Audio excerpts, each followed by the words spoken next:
The New York Islanders opening night roster is coming into focus with the return to health of one player, a decision on another, and the backup goalie issue being settled. We've got all that and more on today's Locked On Islanders podcast.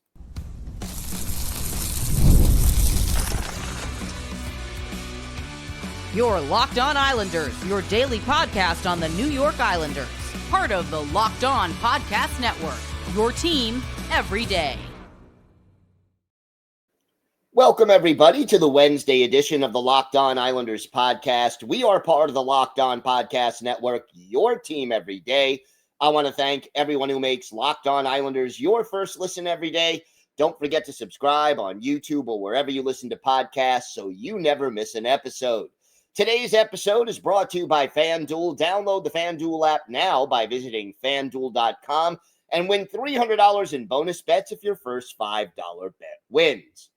I'm Gil Martin. I've been covering the New York Islanders for almost 2 decades, and I wrote the book Ice Wars on the history of the Islanders' rivalry with the Rangers from 1972 to the modern era. So glad you could join us today to talk a little Islanders hockey, and we've got a lot to discuss on today's show. Matthew Darche making some interesting comments about first overall pick Matthew Schaefer. We'll talk about that and what it means.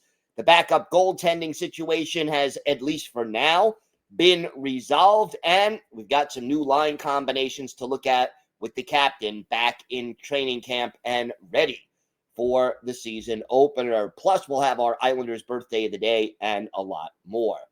Let's start with Matthew Darche and what he had to say about Matthew Schaefer. And I don't think there were too many doubts when you think about it, that unless he played really poorly in training camp and in the preseason, Matthew Schaefer, the first overall pick in this year's draft, was going to get that trial early in the season. He was going to start the season on the island with the big club. And everydayers, as you know, you can play an 18, 19-year-old rookie for up to 9 games in the NHL and then send them back to juniors, and it would not count as a year against their entry-level contract. So you have that sort of audition. And I don't think there was too much doubt that Schaefer was at least going to earn the audition. Now, on Monday night, when the Islanders and the Rangers were playing in the third period, Matthew Darche joins Brendan Burke in the booth and talked about a number of things, including, obviously, his thoughts on Matthew Schaefer. Now, first of all, I wish they would have done this during intermission instead of during the actual game. But again, that's a nitpick in the big scheme of things. It's a preseason game. It's not a big deal. But it's interesting. Here's what Darche had to say about Schaefer. He said, he's been really good. His scoring ability just stands out. When you watch him, one aspect that has actually impressed me, which a lot of times with younger players, it takes longer, is his defending. Because at the end of the day, you can be great on offense. If you don't defend, you can't play in this league. And he's been very good. Talk about another guy who's making a push to be here on October 9th. So again, there's a game tonight.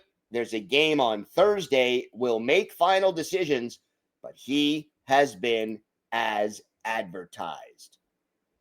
So, look, it's a pretty solid evaluation. You look at the numbers right now in 3 games. He's played a little more than 69 minutes. He's got 2 assists, 8 shots on goal, 3 hits, 4 penalty minutes, both of them coming in the first game. And I would say, based on what Matthew Darche said, that Schaefer is going to at least get that 9-game tryout. And look, we have seen some rookie mistakes from Matthew Schaefer. And I don't think there's any question that that's going to happen. It's going to continue throughout the season. Hopefully it reduces as he gains experience. But, 18-year-old kids, no matter how talented they are going to make their share of mistakes on the ice. And again, you're adjusting to playing against older, bigger, more physical, faster players. And the pace of the game is faster and the goalies are better. So, the moves that you made, both offensively and defensively, the things that you did in juniors and at the World Junior Championships, or in college even, or in the AHL, but again, each level you go up, the difference is a little less. But the plays that you made in juniors that worked 75, 80% of the time, the move, the fake, the trying to fake out two guys and get a shot, doesn't work as frequently in the NHL. It may not even work at all. And so you've got to adjust. We have seen opposing players trying to check Schaefer, and I think that makes sense. You're always going to try if you think you have a guy who's a little inexperienced and a little smaller as far as the weight and the bulk is concerned, you're going to test him. And so far, he's done fine. He's had his moments where he's lost 50-50 puck battles. Again, that's going to happen, and hopefully it just happens less frequently over the course of this season. But I think Schaefer has done well.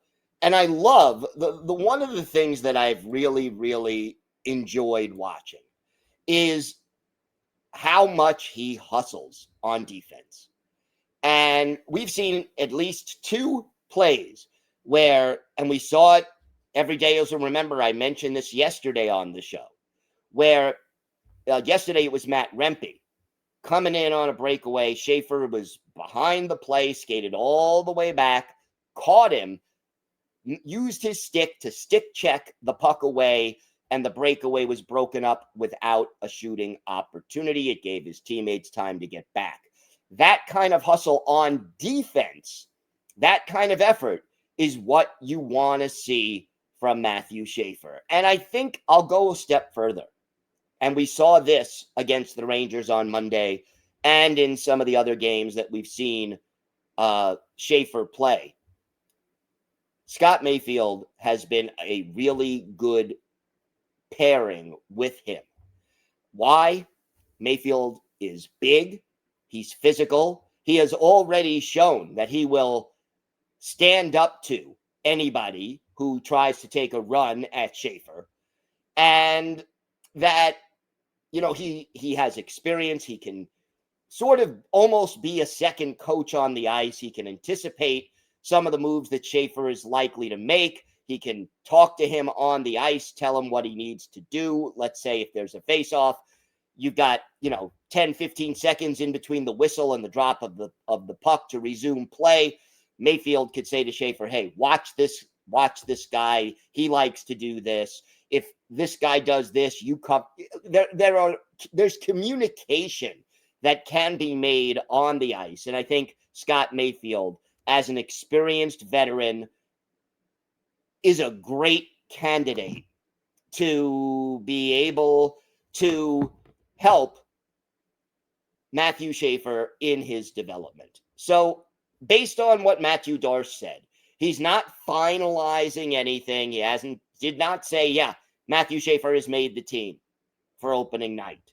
But I would say it's 95 to 5% that Matthew Schaefer, when the Islanders take the ice in Pittsburgh next week, that Matthew Schaefer is on the ice with them, making his NHL debut. Again, assuming he's healthy, assuming nothing bad happens between now and then.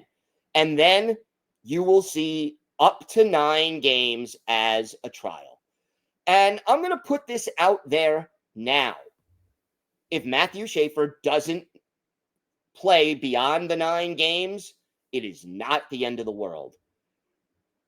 everydayers, you've heard me talk about it. I think the Islanders are less than a 50-50 chance to make the playoffs this year.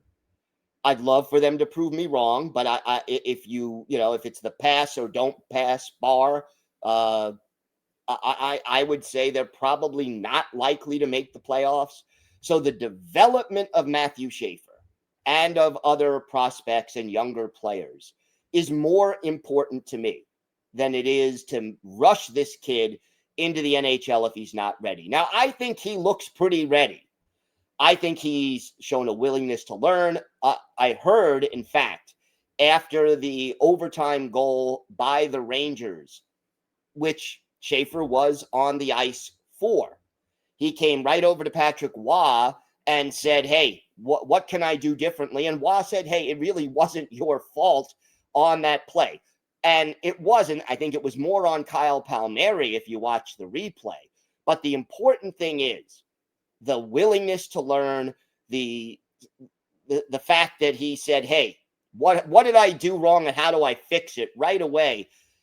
That coachability, that willingness to grow, the fact that he's not afraid to say, I may have made a mistake here.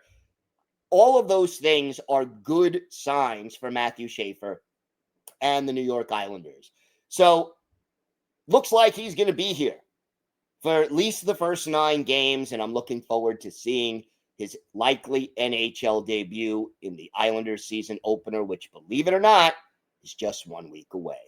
We've got a lot more to get to on today's show. The Islanders made a choice and announced their initial backup goalie for this season. We'll talk about that. Plus, new line combinations with the captain returning to practice as a full participant. We'll also have our Islanders birthday of the day, a Swede who was a first-round pick of the Winnipeg Jets and played for the Islanders in the late 90s and early 2000s. We'll talk about his impact on the team. All that and more on today's Locked On Islanders podcast. Today's episode is brought to you by your friends at Monarch Money. Most people can't name all their financial accounts or even what they're worth, whether it's 401ks, properties, or investments.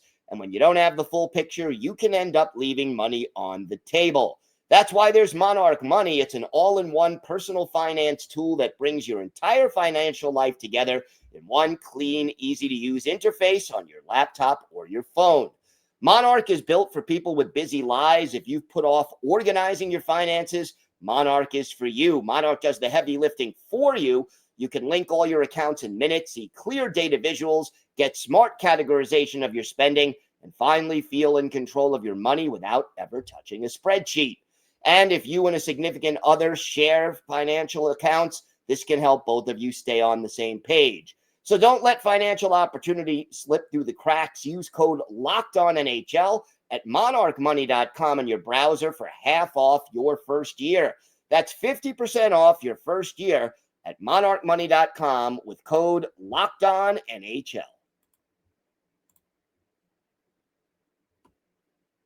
So the New York Islanders made a couple of moves on Tuesday. And these moves basically tell us who's going to start the season, at least, as the New York Islanders' backup goalie. And I think this makes sense, the move that they made. And we'll see what happens. Now, again, as I said yesterday, I have issues here with the backup goaltending situation. But the Islanders placed Marcus Hogberg on waivers on Tuesday. Now, he has 24 hours to clear waivers. If he does, he can be assigned to Bridgeport and start the season there if the Islanders want to go in that direction.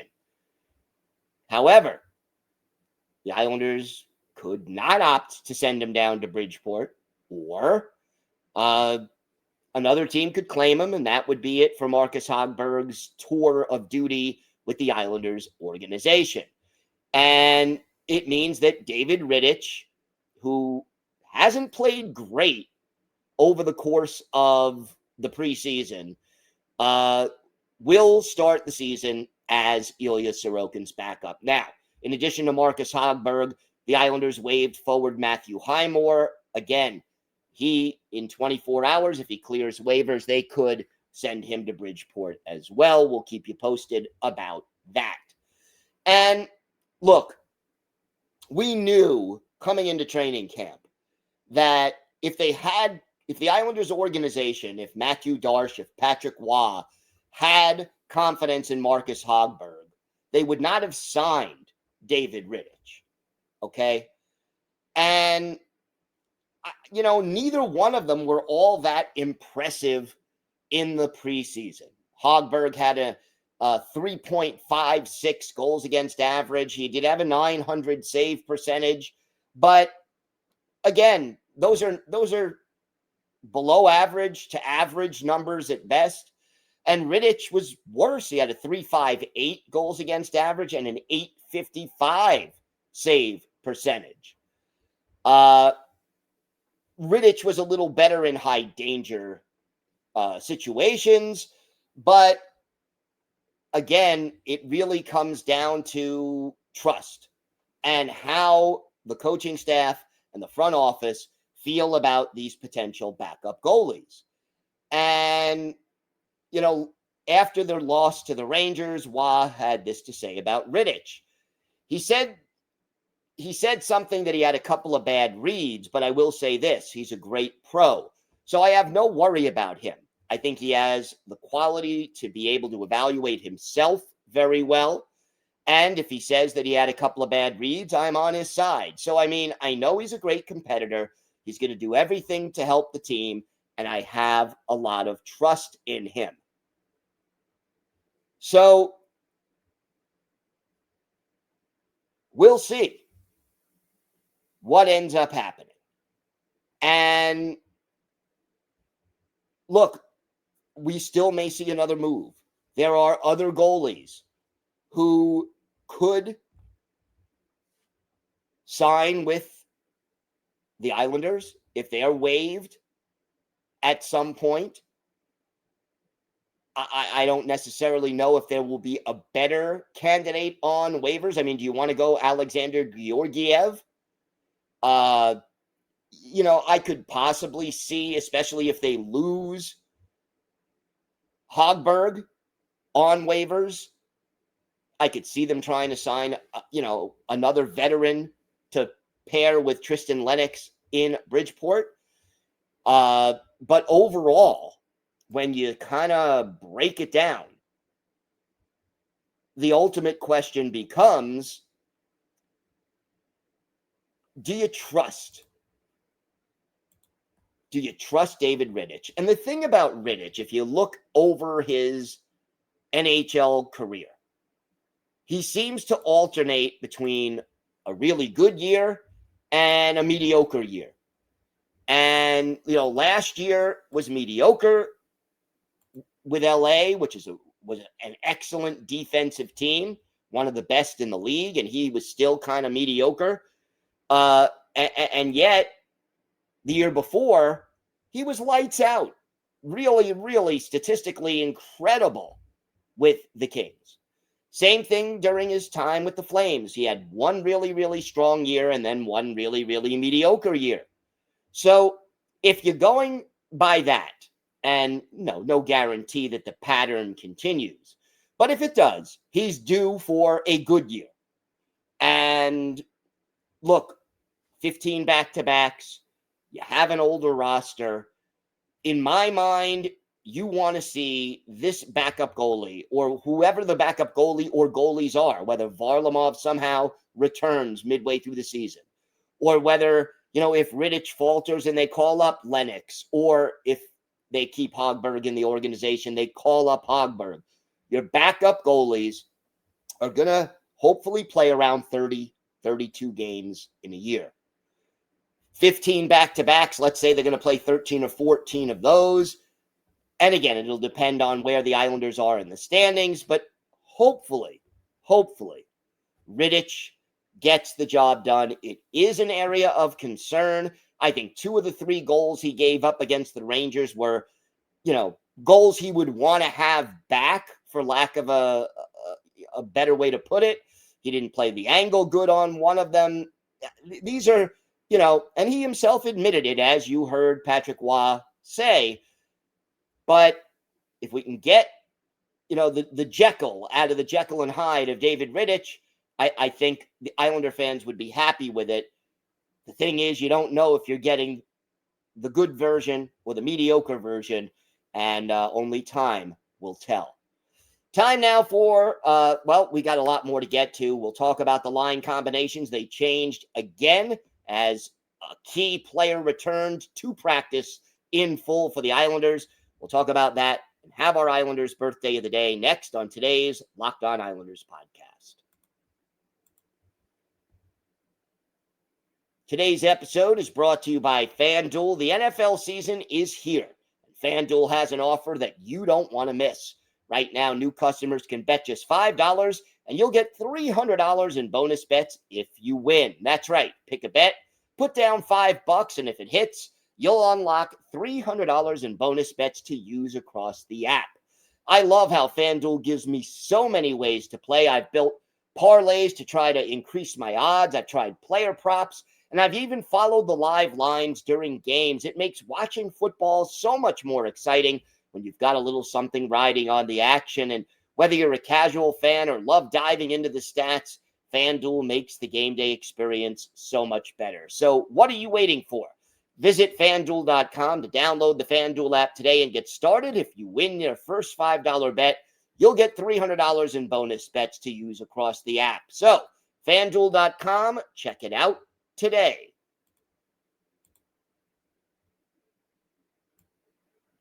Anders Lee, the captain, returned to practice. No more red jersey. He hasn't worn that for a couple of days. But with Lee a full participant in practice, the line combinations changing again. And like I've said, everydayers will recall, Patrick Roy scrambles his lines early and often because when this team struggles to score, he's looking for a spark. And I can't blame him for that. So with Lee returning full-time to practice on Tuesday, here were the line combinations. Top line, Bo Horvat, Drouin, and Heineman on his wings. Still don't think Heineman is particularly the ideal fit on the first line, but that is, as of now, the trio. Second line, Mathew Barzal, centering Anders Lee and Kyle Palmieri. Third line, J.G. Pageau with Shabanov to his left, Holmstrom to his right. And on the fourth line, Casey Cizikas, Anthony Duclair, Maxim Siplikov. You have an extra line of Cal Ritchie, Kyle McLean, and Mark Gatcomb. And those are your forwards as of right now. We are at the point where there are 15 forwards for 12 starting jobs and 2 reserves, 2 extra forwards. The caveat with it is that Cal Ritchie should not be one of the extra forwards. Kyle McLean, Mark Gatcomb, they would make sense as extra forwards. I am not thrilled with Anthony Duclair on the fourth line at this point. I don't see enough physicality from a line of Cizikas, Duclair, and Siplikov. They could score a lot more than your typical fourth line. I do like pairing Shabanov and Holmstrom, but we'll see how this all plays out. It looks more and more to me like, barring a trade, Cal Ritchie will start the season in Bridgeport. I would rather see a trade to deal one of these excess forwards. And keep in mind, Pierre Engvall, who I don't think really has a spot on the roster this year, He's still injured, not practicing with the team. Again, he'll probably have a conditioning stint down in Bridgeport to start once he's healthy again, but I don't see where he fits in with this team. Oh, the defensive combinations, Romanov and D'Angelo, Pelech and Polak, Schaefer and Mayfield, with George and Boqvist as the reserves. So, again, if you're putting the roster together, assuming Schaefer makes the roster to start the season, you don't want Isaiah George sitting as the seventh forward. I would move Boqvist to that spot and send George down to Bridgeport to start the season. But we're getting close to the very end of training camp. One preseason game left. And oh yeah, Anders Lee did indicate that he believes he will be ready to play in that final preseason game as a tune-up. So hopefully he will. We have our fingers crossed, and that's where we're at as of right now. One more preseason game. It will be Thursday night, tomorrow night, as the Islanders face the Flyers, and then a week off, and it's regular season time, what we've all been waiting for since the Islanders' final regular season game last year in April. Time now for our Islanders birthday of the day, and today is the 51st birthday of former Islanders forward Mats Lindgren, the Swedish native, 6'2", 200 pounds, the first-round pick of the original Winnipeg Jets back in 1993, 15th pick overall, made his NHL debut with Edmonton in 96-97, joined the Islanders late in the 98-99 season, stayed on the island through the 2001-2002 campaign, played one more year in Vancouver, and that was it for him. In 387 career NHL games, 54 goals, 128 points, and 146 penalty minutes. Add a goal and 6 points in 24 playoff games, all of those with Edmonton. And look, Lindgren was more of a two-way forward, a bottom six forward. He could skate, but never scored more than 9 goals a year with the Islanders. So clearly offense was not his forte, but he was always a useful player. One of his better games with the Isles, October 10th, 1999, Islanders hosting the Avalanche at the Nassau Veterans Memorial Coliseum. Patrick Waugh, the goalie for Colorado, Felix Potvin, the goalie for the Islanders. And with the Islanders trailing 1-0 in the first period, our Islanders birthday of the day, Mats Lindgren scores a power play goal. Adam Foote was in the box for hooking. Mariusz Czerkowski and Brad Isbister with the assist. That ties it at 1. And in the end, the Islanders go on to beat the Avalanche by a score of 4-2. For Mats Lindgren, he had a goal. He was a +1. He scored on one of his 2 shots, and he was on the ice for 20 minutes and 30 seconds. Islanders limited Colorado to just 16 shots on goal while taking 31 of their own. But Mats Lindgren is our Islanders birthday of the day. Thank you for making Locked On Islanders your first listen every day. For your second listen, go find Locked On Fantasy Hockey. Steele Roden and Flip Livingstone provide daily fantasy tips to give you the edge over your league mates, all while making you a smarter hockey fan. Find Locked On Fantasy Hockey on YouTube or wherever you listen to podcasts. It's part of the Locked On Podcast Network, your team every day. If you have a question, a comment, maybe a topic you'd like us to discuss on a future episode, send us an email to lockedonislanders@gmail.com. And if you leave your first name and where you're from, we're happy to mention you on the show when we talk about whatever's on your mind. You could follow the show on X at Locked On Isles, or you could follow me, Gil Martin, on X at Ice Wars, NYR vs NYI. We'll keep you up to date on all things Islanders all year long, and I'm live tweeting during nearly every Islanders home and road game. That'll start with the regular season. So join me for some instant insight and analysis, and it's always great to talk a little Islanders hockey with you. game time or anytime. Everydayers, we will be back tomorrow. We'll have the latest news. We'll tell you whether or not some of the players the Islanders have waived cleared waivers, or if the Islanders put in any more waiver claims, and if they make any additional moves to try to finalize the roster ahead of next week's season opener in Pittsburgh. Folks, it's October. We are a little more than a week away from the start of Islanders hockey. Until then, have a great day, everybody. Stay safe, and of course, let's go Islanders.